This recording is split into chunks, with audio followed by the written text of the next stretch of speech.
आप लोगों को महापर्व छठ गीत सुनाने जा रही हूँ। आप लोगों को अच्छा लगे तो लाइक शेयर और सब्सक्राइब ज़रूर से ज़रूर करिएगा, प्लीज़ भूलिएगा मत।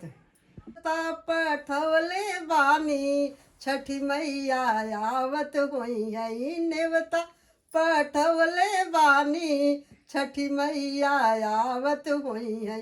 होई गया रगिया काजू न छठी मैया आवत होई है।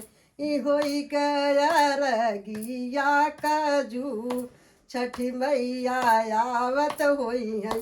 फल फल हरिया से दौरा सजवले बानी, फल हरिया से दौरा सजवले बानी। सुपवा में नारियल सजवली छठी मैया आवत होई है। दौरा में नारियल सजवली छठी मैया आवत होई है। कलसा भरवले बानी फूल से सजवले बानी, कलसा भरवले बानी फूल से सजवले बानी। माई क जोत हम जलवली छठी मैया आवत होई है। मैया क ज्योति हम जलवले बानी छठी माई आवत होई है। कोसिया भरवले बानी बजना बजवावत बानी, कोसिया भरवले बानी बजना बजवावत बानी। छठी मैया मोरी खुश होली छठी मैया आवत बानी। छठी मैया खुश होई जई है छठी मैया आवत बानी।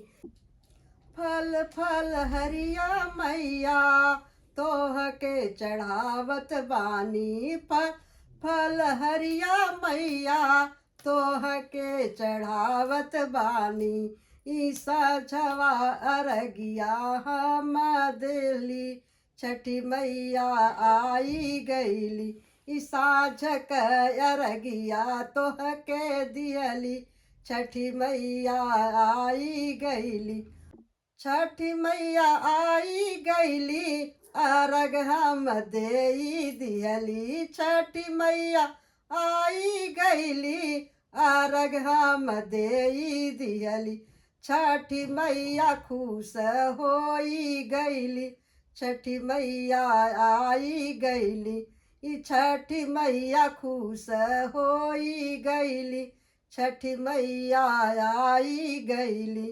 हसीरवा पे हाथ रखली खुश हमके कई दियली, सिरवा पे हाथ रखली खुश हमके कई दियली। जुग जुग बाढ़ई परिवार छठी मैया आई गईली। जुग जुग बाढ़ई तोहर परिवार छठी मैया आई गईली।